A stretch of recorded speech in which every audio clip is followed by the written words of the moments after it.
Well, good morning and welcome to WACO. This is the Water Advisory Committee of Orange County, the place where locally elected officials from the cities, the water district, and the legislature meet on a monthly basis together with a selected group of experts to discuss issues affecting Orange County. If you're here for another meeting, you can stay. You're welcome. I'd like to start the meeting by inviting Mayor Carol Moore to lead us on the Pledge of Allegiance. Please stand. Join in the salute to our wonderful country. I pledge Allegiance to the flag of the United States of America and to the republic for which it stands, one nation under God, indivisible, with liberty and justice for all.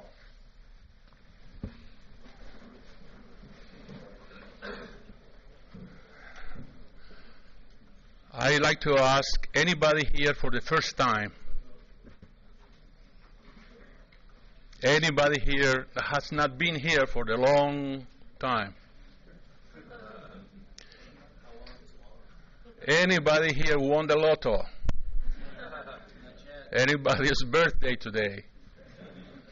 Well, be that way. You don't want to be recognized. But I do recognize some familiar faces that I'm glad they're here today. Former Mayor Uri, Frank Uri is here, so to get acknowledged. I'd like to start inviting our favorite director, Linda Ackerman, to give us the report on the Metropolitan Water District.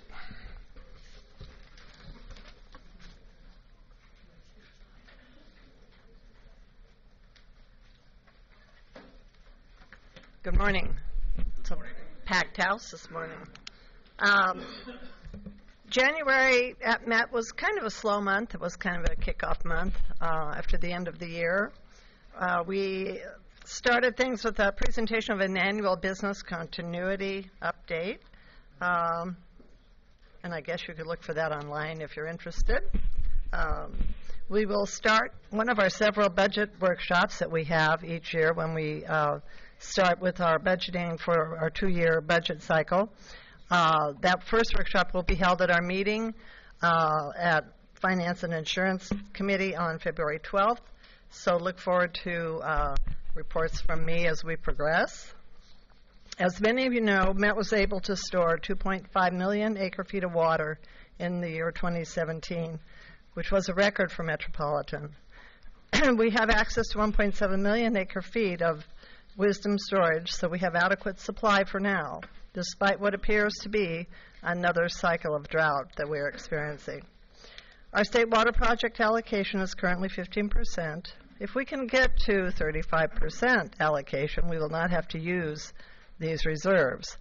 A normal year of supply would get us a 40% allocation, So pray for rain and snow. That little groundhog came out today in Pennsylvania and said he expects 6 more weeks of winter, so maybe we'll get some of that here.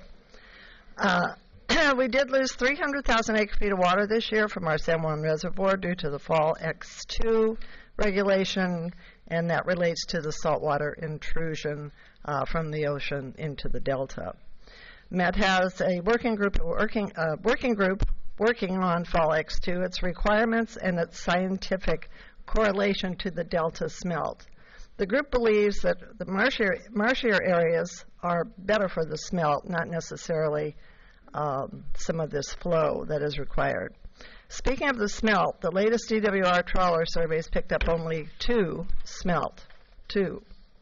The lowest number ever seen, actually. More surveys were done by Fish and Wildlife, and they came up with the same number, virtually no smelt. It could be the smelt are hanging out along the river edges, which we have learned. They like murky water, and they hide from predators there, but we don't know for sure. It was a similar scenario in 2006, which was a drought year. 2011 was a wet year, and the smelt numbers went up. So it appears that maybe temperatures of the water have an impact. We won't know till we really thoroughly study it. The upside of no smelt or salmon in the delta is that we're able to pump at the upper levels, so we are able to pump that water that is there. The Bureau of WEROC has issued a notice of intent to start an update on the NEPA process regarding the smelt. This is an update. It hasn't been updated since 2007-8. This will take 2 to 3 years to update, which is interesting, I think. We talked about the Cal Water Fix and the need to start talks about a phased implementation of the project. I'm sure most of you started to hear about that. The discussion will come first to the Bay Delta Committee at Metropolitan. At this month's Bay Delta Committee, which happens, it's a separate committee. It doesn't usually happen on committee days. It happens at the end of the month. The committee will be updated on the cost-benefit analysis and possible water transfer agreements that could occur in this discussion. At the March board meeting, we could also see an action-based motion on a project with these adjustments, including possibly one tunnel. It'll include MET's adjusted share of costs, the said water transfer agreements, and gap funding. Keeping in mind, if we have fewer people participating in this project, the costs will go up. Only those who participate in this project can move their water. Bill Hazenkamp, our Colorado River guru, gave us a year in review of the river, most of which you have heard here over the year. I did want to reiterate and remind you that MWD has the approval to store up to 400,000 acre-feet of water in Lake Mead, and we have stored 398,000 of that to date. That storage helps keep the level of Lake Mead up, that along with conservation on the river, which is important, so we hope we don't have a shortage on Lake Mead for another year or so. The new Bureau of Rec Commissioner, Brenda Berman, has indicated that the drought contingency plan on the river is her #1 goal this year, or her #1 goal, period. This will, of course, help to keep the level of mead from falling, as I indicated. We continue to explore a variety of programs also here at Met to help conserve the river water. And that's it for my report, but now I have that pesky little water fact. Did you know it takes 120 gallons of water to produce an egg, a single egg? Oh, but you also need a chicken.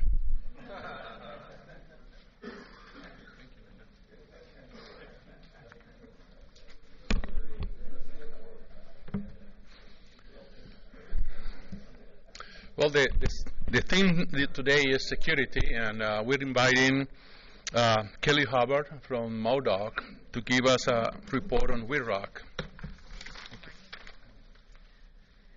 Good morning, everyone.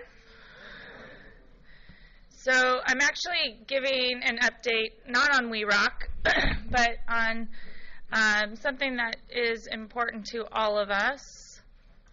Get that big. So some of you may or may not be aware that as cities and special districts, we've signed the OA agreement, the Operational Area Agreement. And this was done back in the early 90s. And this was an agreement on how we work together in disasters as a county. And this agreement is being updated. And so I wanted to give you a quick review of what's happening with that so that you're aware, and that it will be coming to your agencies in actually a little while. It's going to be a 2-year update process, so it's going to take a while, but it's kind of just letting you know what's going on. Just take a few minutes here. So the Operational Area Agreement, the concept of the operational agreement is it's composed of all of the political agencies within the county. So it's not just the county of Orange, it's all of the political jurisdictions in the county. And it's all of those entities, and it's how we come together and manage ourselves and coordinate together during a disaster. So the operational agreement gives us that structure for that coordination. And it's just the link between all the government agencies. It's required by the Standardized Emergency Management System. So it's required under state law. and it's required to happen for each county. So every county in the state has an OA agreement. We're not the only ones. It's not just one or two. It's every county. And simply the agreement is the mechanism for us to coordinate. That's all it is. It gives us the structure for the county to represent us in that coordination effort, and it goes through those guidelines and policies. The reasons why we're revising it now, it's 22 years old. You know, it's getting a little old, and it has, bless you, it has a few things in there that don't really make sense anymore. It has terminology that we don't use. It has concepts in there that don't work. It doesn't have the newer concepts in there that we use in emergency management, and so we just kind of want to update it. It's difficult to administer. It has contradictions in governance in there that don't match with our current governance structures within the county and between our agencies. And then it simply just needs updating. The plans, activation levels, it talks about what levels the county will activate in certain disasters, and that doesn't meet what we actually do currently anymore. So the other part of this is it's a good opportunity. It's an opportunity to remind all of you that as agencies within this county, you are all part of an emergency government structure, that there is an opportunity to train our emergency managers, our staff, and our elected officials on what that structure is in the county, and increase awareness of our expectations as agencies to respond and support each other in those responses. So some key areas or sections of the agreement, just to point out a few, it puts together the OA governance structure. It identifies the membership and responsibilities. ISDOC is a standing member of the OA Executive Board, and so this agreement is setting that structure up for that governance of the OA. The positions and roles identifies who's in charge in countywide events. So it says in a fire, the OCF fire chief is the one who's in charge.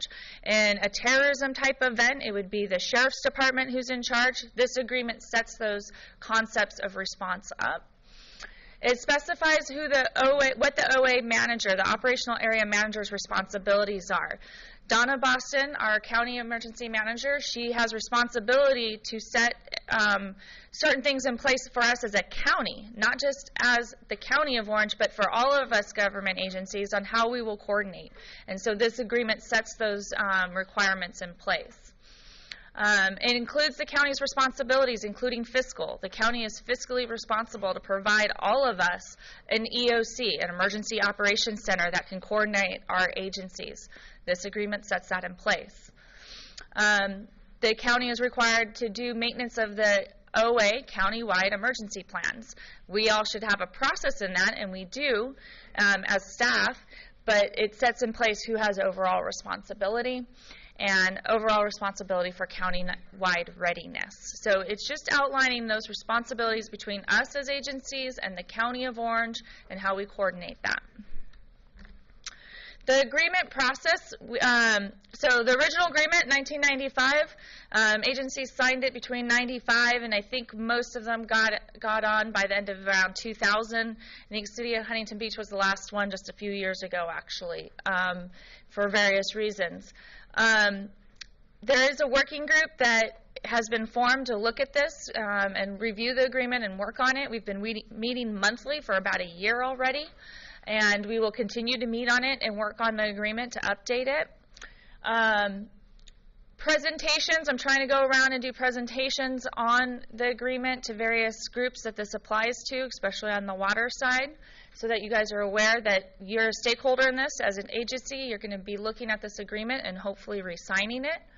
And then as we move along, this, looking into 2019 is our timeline of when we'll be looking to sign this. But as we move along, we're hoping that before the County Board of Supervisors signs it, all of us are reviewing it with our staff, with our management, with our elected officials, with our legal counsel, and making sure we're okay with the language before we're all moving forward and actually trying to go for approval. Because at that point, it's one agreement that we're all signing, and we're not making changes for each individual agency.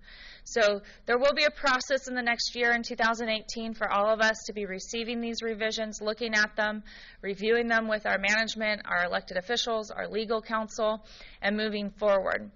At the point of approval, and Linda, this is a clarification you had asked previously. Really, the agreement only requires the county and one jurisdiction to sign it to make it now a legal agreement.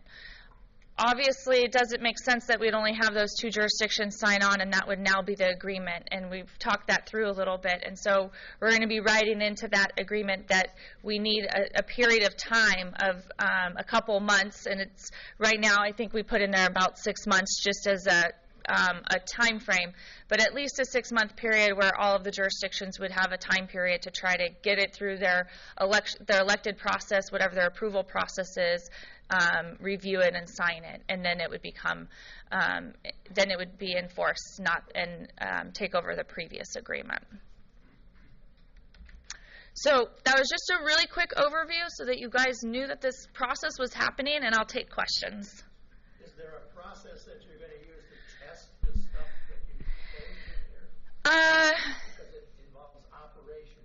No. So this agreement is the structure and governance, not the actual operational plans. So it says who has responsibility for the operational plans. Those will get tested annually. We do that on a regular basis. We have trainings throughout the year, and we have annual tests and exercises throughout the year. Those plans are approved per this governance structure. If that makes sense. Okay. Other questions? Any considerations?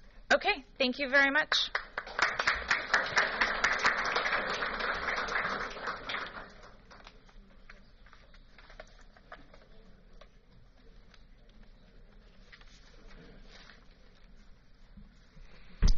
Well, a few months ago, few months ago, I keep getting emails from my bank telling me your account has been tried to be hacked by somebody. So get in, change your password, and update it.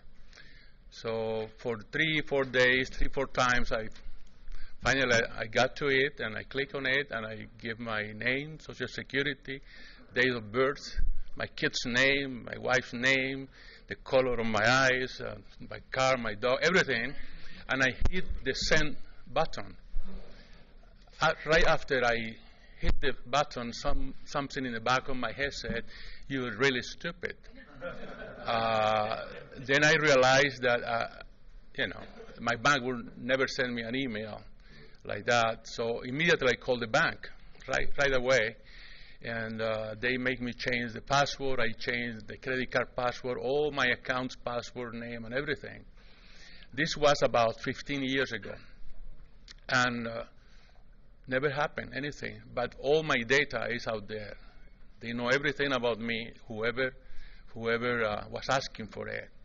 And I've been lucky that I haven't been hacked or robbed or anything. But this is a method that people use to get into the systems and to actually steal your identity. And when this happens to you, it's a shame, and then you lose money, you have to go through the credit and be exposed to all the problems. But when it happens to agencies or companies, that becomes a major problem. There is one company who actually spy on us, who is Equifax. They check everything that we do, just to go and write a good or a bad report on us, on our credit.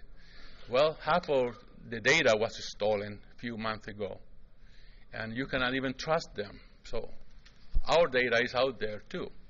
In a way, it's good to know that my data has been 15 years out there and nothing happens, so yours may not be either.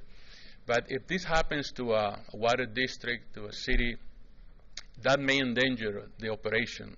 It may actually cost money and services.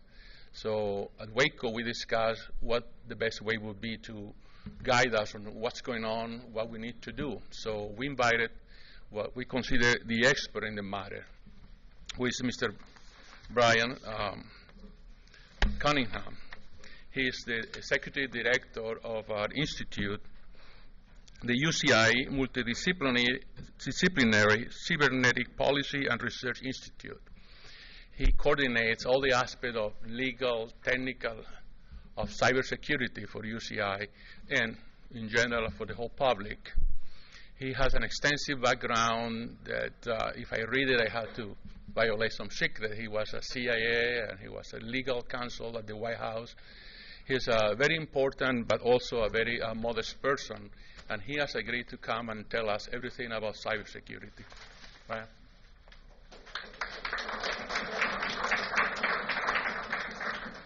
Good morning. The last time I was in front of this many elected officials, I was under oath before the Senate Intelligence Committee. And especially given what's happening these days, this is a lot friendlier crowd. What's that? Well, that's for sure. So, thanks a lot for having me. It's very good that you're proactively looking into these issues, and I think the agreement that was just outlined is a great start. The gentleman here made a very, very important point. I used to practice cybersecurity law and advise clients and government agencies on cybersecurity, both in the sense of prophylactic, what can you do to stop an attack, but also how to mitigate your legal liability if you get attacked.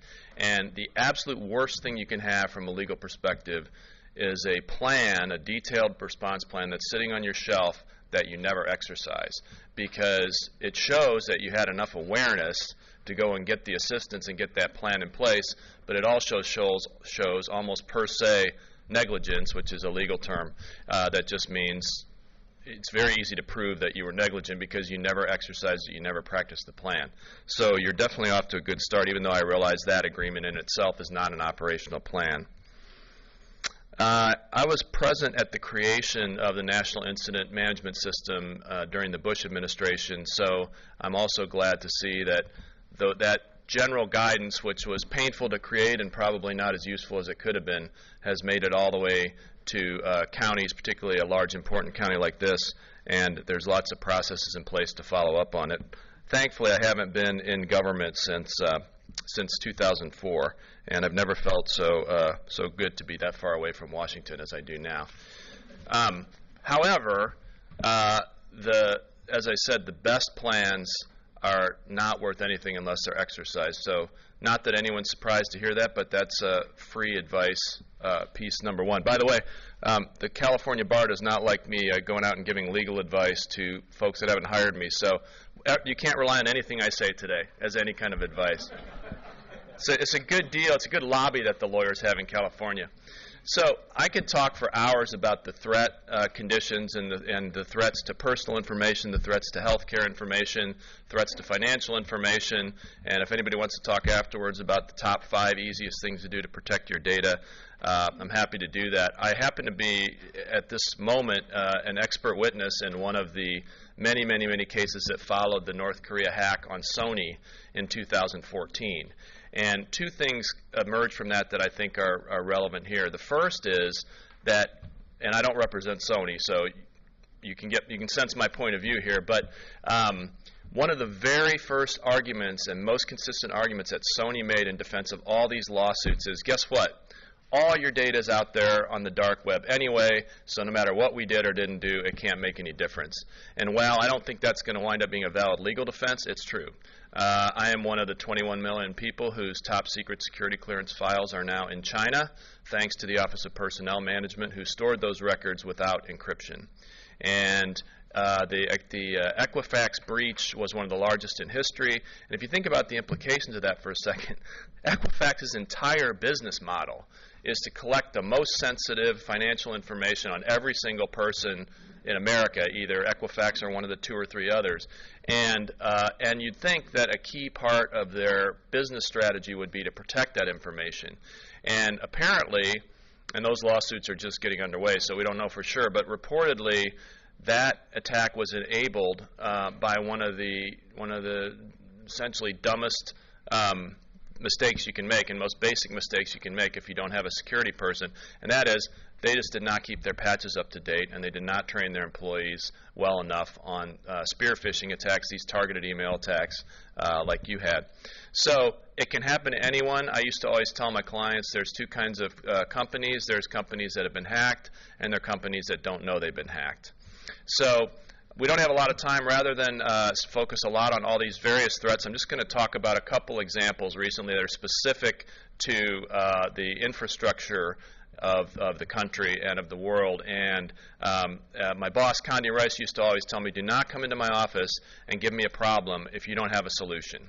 And so fortunately we have Mayor Frank Urey here. Our institute and Frank are working on one of his brilliant brainstorms, and I've learned in a 25-year career in and out of government that if you can steal someone else's idea, that's a lot better than coming up with your own idea. And by the way, that's the Chinese national economic strategy. So, exactly right. Oh, I got a great story about shredders in hotel rooms in France, if you want to talk about it. They're photocopiers. That's the punchline. So, so I'm going to just touch a little bit on the threats, and then I'm going to ask Frank to come up and we'll talk to you guys a little bit about what I think is a great project that we have underway that should interest, I think, most of you in the room. So, just a status report on the cyber threats to physical things. This will just be a few examples.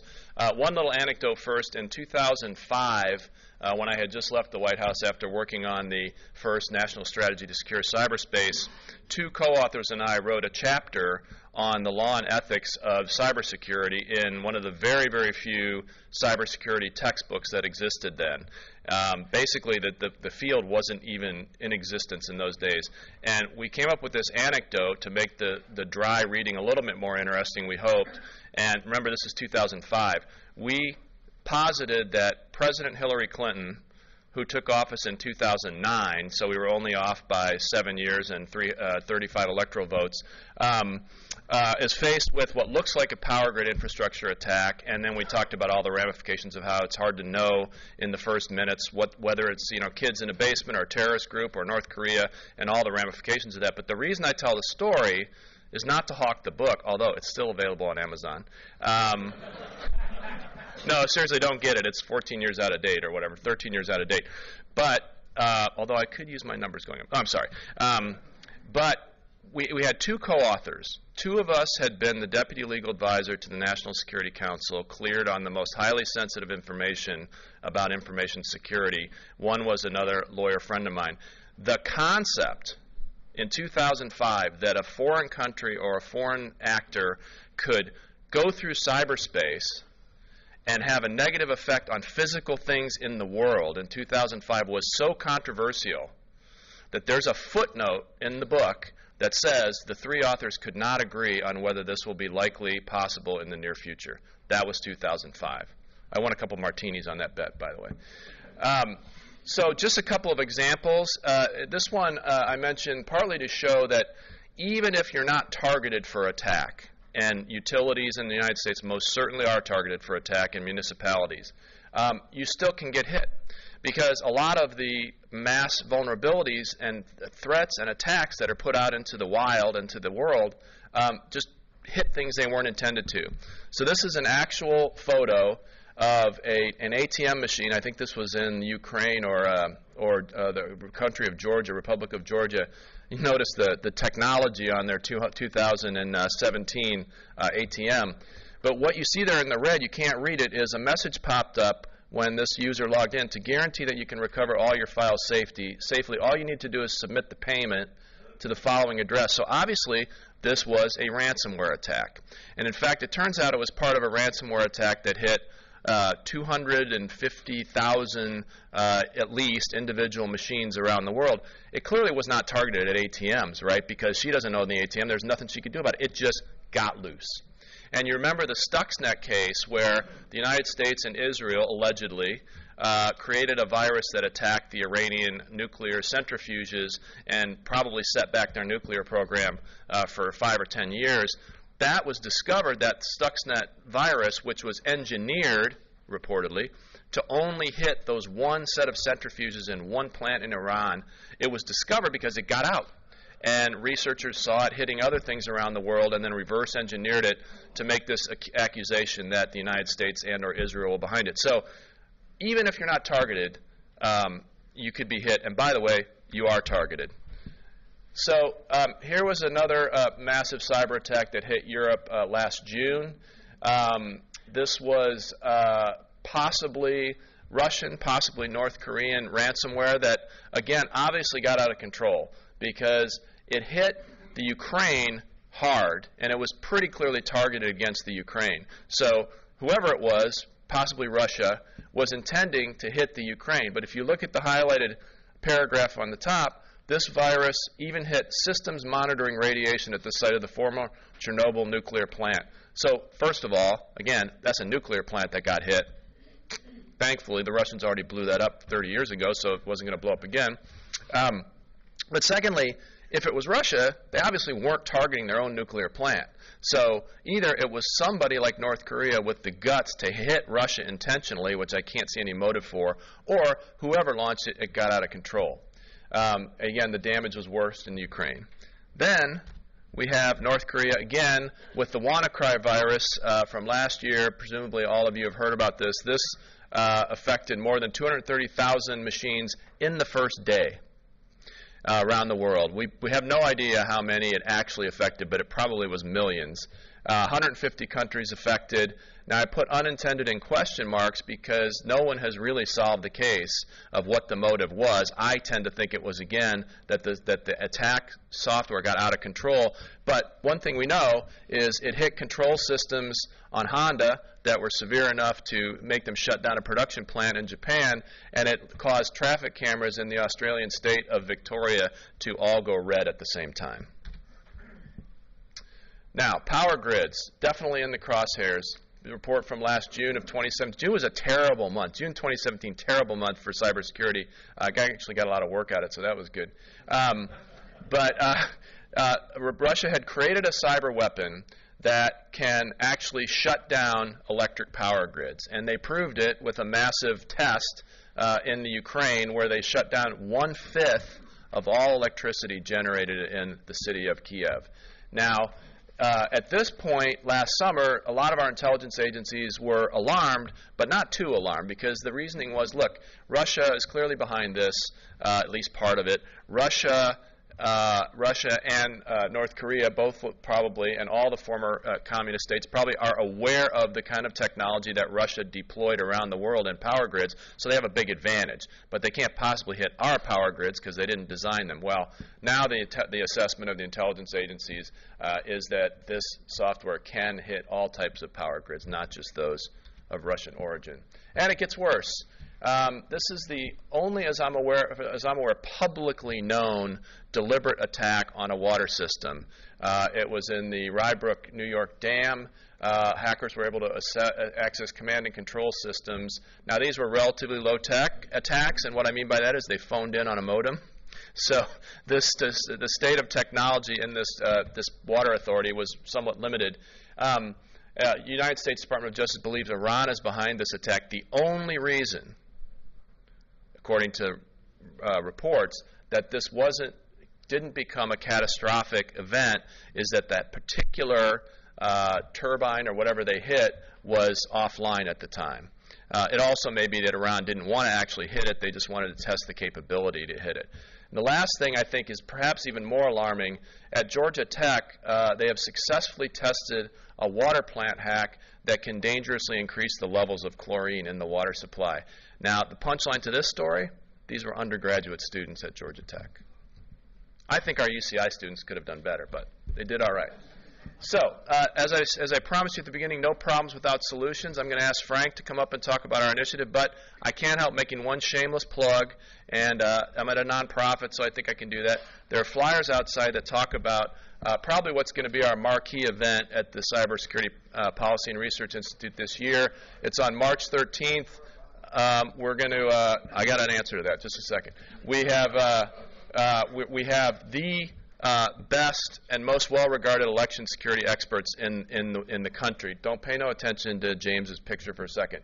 I will be moderating a panel with David Criss, who was Obama's first Assistant Attorney General for National Security, and lest anyone think there's not balance here, we also are going to have Mary Beth Long, who was the first female confirmed Assistant Secretary of Defense in American history. She worked for George W. Bush, and I think I'm going to be able to get probably the premier analyst on Russian plans and intentions in the country. Then we have a technology panel, which includes Alex Halderman, who you may recall is the University of Michigan computer scientist who launched a bunch of vote counts in the Midwest on the theory that election machines actually were hacked in 2016. Whether you agree with him politically or not, he is the man on these topics. And then the two other folks are very well-known hardcore technologists. So we'll talk also about the technology of election hacking and the likelihood that it will hit us again in 2018, 2020. And then finally, we're going to have 2 election supervisors, elected officials, and 2 law professors, expert in this area. And I just learned actually this morning that Dean Logan, who's the county election supervisor in Los Angeles, probably the most prominent elected official in the country on this, is going to join our panel. Also, C-SPAN reached out to me. They want to broadcast it. Now, let me talk for just a second about Carville. I know we're deep into enemy territory here, but let me just tell you something about this guy. I've known he and Mary for 25 years. Not only is he one of the smartest and most insightful analysts of politics in America, whether you agree with him or not, but he also is hilarious. So whether you ask hostile questions or friendly questions, he will be great, and he will have a lot to say about the potential impact of these threats on our 2018 and 2020 elections. So flyers out in the hall. That's the end of my shameless plug. I hope you'll come. And now let me introduce former Mayor of Mission Viejo, who I think most of you know, Frank Uri. Thanks. That's the difficult part. Most of you know. That's the problem. No, 2017 was an interesting year. There were a lot of initiatives signed up, and sometimes the challenge we have as elected officials or former elected officials is we have these types of meetings. You get together once or twice a year. We come in, scare the bejeebers out of you because of cybersecurity. Everybody goes away, and you start working on other things. The challenge we have right now is there's a persistence going on that's really going to be challenging all of us. And the good part is we have some thoughts and some plans and some processes in place that we think are going to help things. If you remember a year and a half ago, the Orange County Transportation Authority got hit with a cybersecurity hit. And if you remember reading in the paper, it brought down about 40% of the enterprise. The remediation cost for that one incident was almost $700,000. And thankfully, the OCTA has been made whole. But there are all sorts of examples of this going on throughout the county. And the challenge that we have is that there are so many things going on, so many moving parts. Sometimes we need to realize a couple things. The first one is we need to start working together on these things. We really do. Last year, in conjunction with the ACCOC and with UC Irvine, we held a couple of cybersecurity symposiums over at the Cove over in Irvine. We got people talking and coming up with some ideas. There's actually a white paper that the ACCOC produced to try to get local elected officials kind of up to speed on things and how they're moving. But the future and where we're going to be taking all this is challenging for all of us. And there are several reasons why. And I want to preface this as I start off. This is kind of the problem statement of where things are. We need to all understand several things, especially with you all as elected officials. Your enterprise, your systems are going to get hacked. It's going to happen. No matter what you want to do, it's going to happen. The key is your preparation and your planned response. And there's reasons we're going to get hit.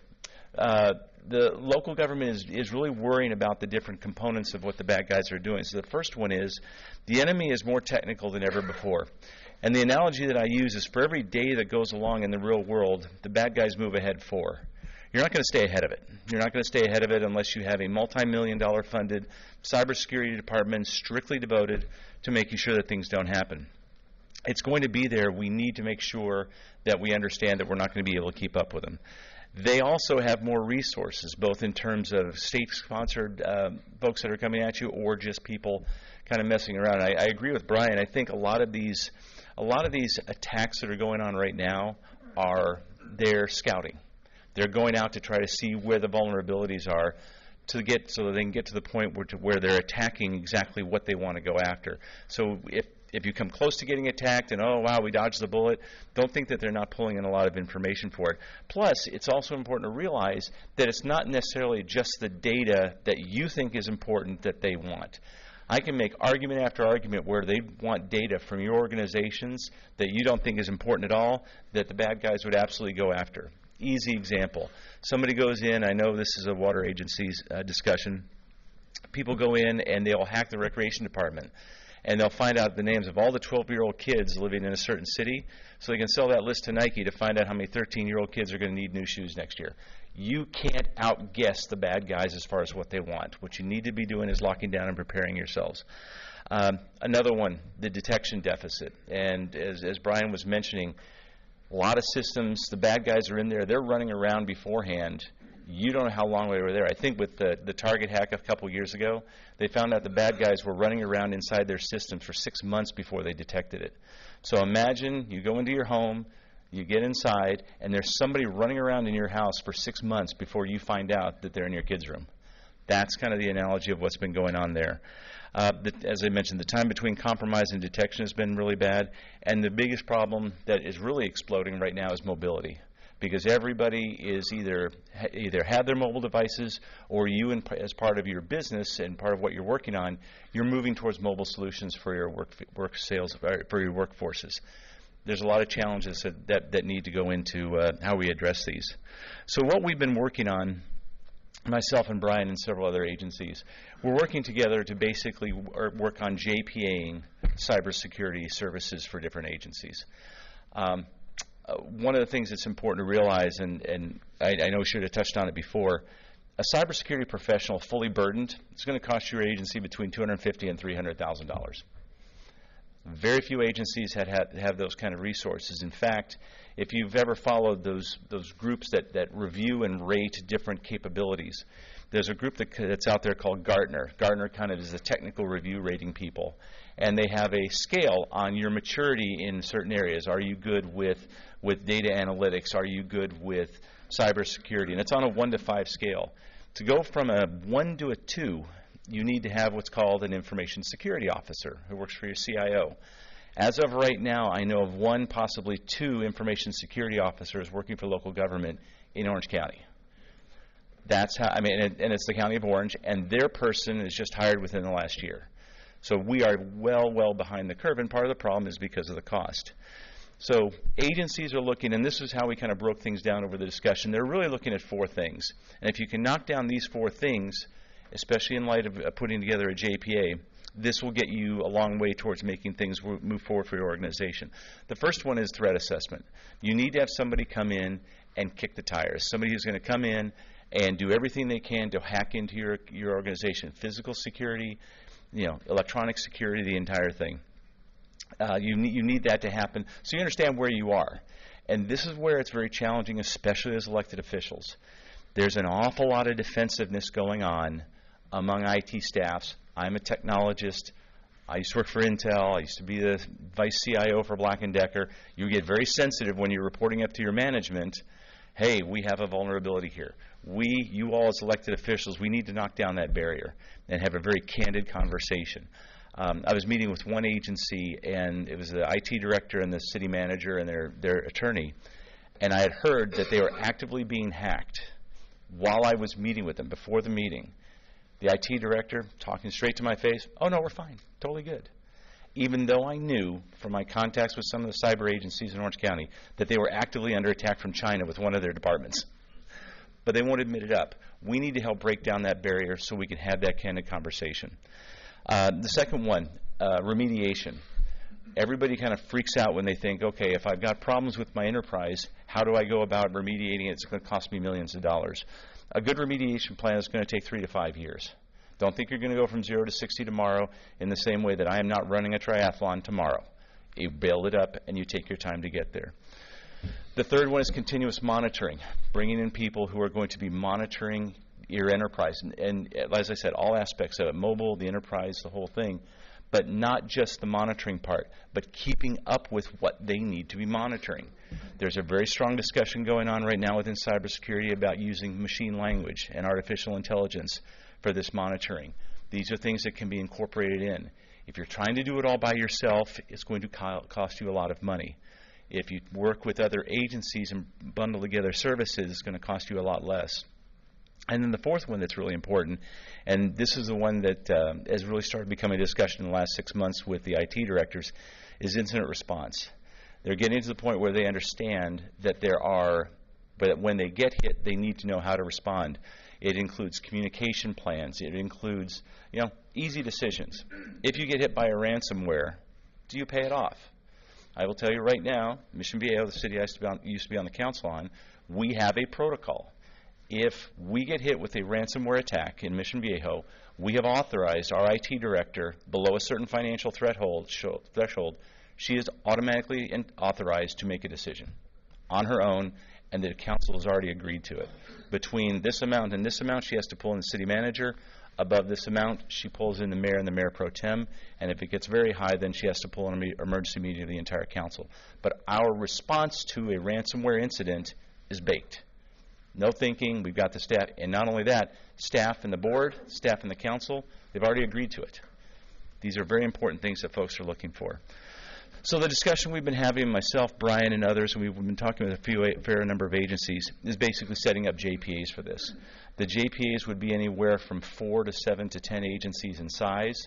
They can be separated, and we're working it out. We've got several rabbits that we're working right now that we're pushing things forward with. But it can be anything from the same vertical. So you could have, all the water districts in Central County could be one, or you could have cities working with water districts, working with sanitation and trash districts. It could be geographically done. But the key is by pulling resources and having all the legal, financial, and technical work being purchased as a service level through the JPA. In a similar way, a lot of you are part of JPIAs for insurance. So you go out and say, all right, I can buy my own insurance policy, but I'm going to team up with 10 cities, and guess what? I get a group rate. Same thing applies here. Because once you get down and basically get your systems remediated up to the same level and you're into the monitoring phase, the cost can be quite a bit lower and quite less daunting than what they would be. And that's the project we're working on right now, is putting those JPAs together. We've got inputs from several law firms to how those will be set up structurally. As I said, we're talking to the different agencies, and now we're working with a couple of cybersecurity companies or divisions of companies that are very strong in these areas, and we're essentially putting together what would be a pay-by-the-drink service level. It could be charged per capita, it could be charged per whatever units of measure anybody would use, but the goal would be essentially, and this is the key takeaway of anything, outsource your risk. There's not a single person any of you can hire in Orange County that's going to protect you from this at the wages you're paying. It's just the way it is. It's not a pejorative, it's just the way it is. Pool your resources, put your efforts together, and share the risk. So from the UCI CPRI standpoint, their position in all this would be to basically work on setting general strategy and essentially almost becoming like a general contractor, general advisor to everything. And that's a key thing also. You want people within your own organizations who are more generalists than the specific folks. So, think of them a bit as general contractors. And then working with UCI and the law firms and stuff, we'll set up the partnerships and find out basically who's interested in working on setting these up. We have several cities that are already in discussions with this. We have a couple of transportation agencies, and we're actually talking to some folks outside the county to set up their own.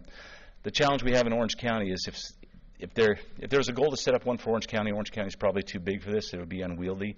But agencies grouping together in packages of 5 to 8 to 7 would work perfectly. And then UCI would also be there to help with best practices, especially as the bad guys change.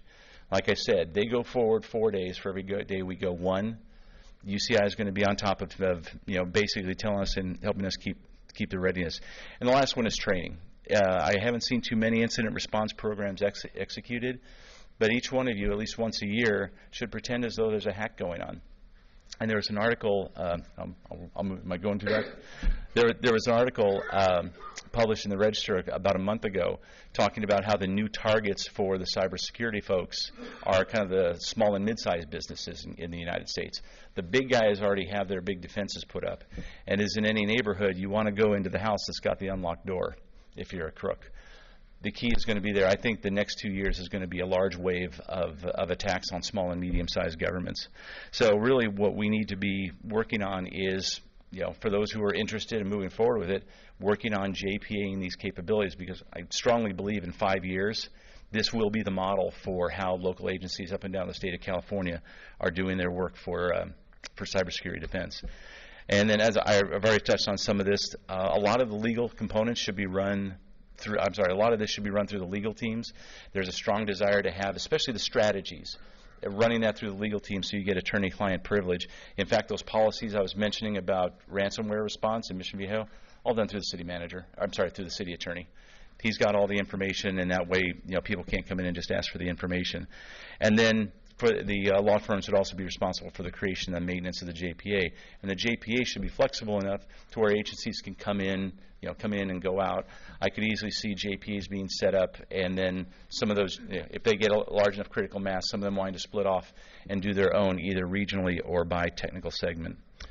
And finally, the key at the end is going to be the public-private partnerships, because these JPAs will need to contract with either most likely some private firms, and there's big ones out there. You can mention IBM and others. It's going to be crucial for local governments to partner with these folks, because they're the ones that have staffs of 200 people keeping on top of things. It's also the most effective way to do things. You don't go to Costco to buy one roll of toilet paper. You go to the big bulk. That's what's going to help out. And I think it's going to also help us stay at the cutting edge of ready, because at the end of the day, when Southern California, the region, gets stood up with these JPAs, it'll also be a deterrent, because we're not going to be as exciting to try to hack, and there'll be other places that people go. And then, at the end of the day, where this totally wraps up with the JPA is that we're all essentially purchasing service levels in terms of the threat assessment, the remediation, the continuous monitoring. I think there would be nothing better for all of you to be able to get a report once a month saying this is what we have in terms of our cybersecurity readiness. In fact, one of the things that I've been talking about a lot with elected officials is that you as elected officials, when you go through your budget, I'm sure all of you know how much you spend on IT. You should be able to drill down one more step below that and say, how much do you spend on cybersecurity? I have yet to run into an agency that when you talk to them knows how much they're spending on cybersecurity, but you need to. You need to have an idea if you're spending 2% and is that too much, or if you're spending 30% and is that too little. So I think that's another discussion that's going to be transitioning in the next 5 years. So look forward. Myself and Bryan are happy to help out and start some discussions, but we think the JPA model for cybersecurity for local government is going to be something that really helps all of you going forward. So thank you.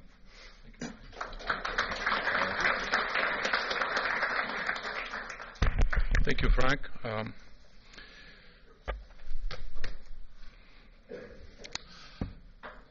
A couple of months ago, I was with my wife discussing the potential trip to a certain place, and we realized it was cold.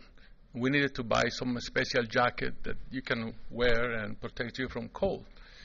We were doing so while, our phones were charging, our computers were idle. And the first thing, as soon as I got into the computer, I went into Facebook. The first thing I saw was an advertisement of that jacket. I said, well, that's pure coincidence. A few weeks later, the same thing. I was thinking, I think I like the special camera or something. And when I went to Facebook, the first thing I saw was, again, a commercial of that camera. So I called my son's friend, who is actually IT safe security engineer for Google. And I asked him, is this coincidence? He said, no. Your telephone is listening to you, even if they are off. So even if you turn them off, they still have the capability of listening. And to make things even worse, there is already the ability or the technology that allows Google or any other entity to know what part of the screen you're reading. So they tried to market that to somebody else. They didn't want to buy it, but somebody probably bought it. So we're being monitored inside the house by everything that we own. So next time you talk to something private next to the phone, make sure you turn it off and hide it somewhere else. Add something real quick? Yes. It's not just sound. See this duct tape on my computer? That's not to hold it together. That's over the camera. Google, among other companies, when you sign their 82-screen privacy policy, takes the position that they can listen to and watch everything you're doing. I have something on my screen from Apple. I have a Mac, and it asks if I would allow them to have access to my analytics. Do you know what's going on with that? Yeah, I actually go back and forth when I get those requests. So they're getting your consent, which is good. They're not just burying it somewhere in the policy. They're not supposed to collect your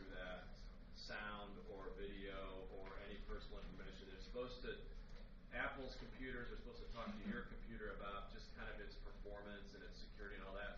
I tend to think if you get that from Apple or Microsoft or Amazon, probably fine. I would never do it with Google. I don't use Google. That's a good choice. Well,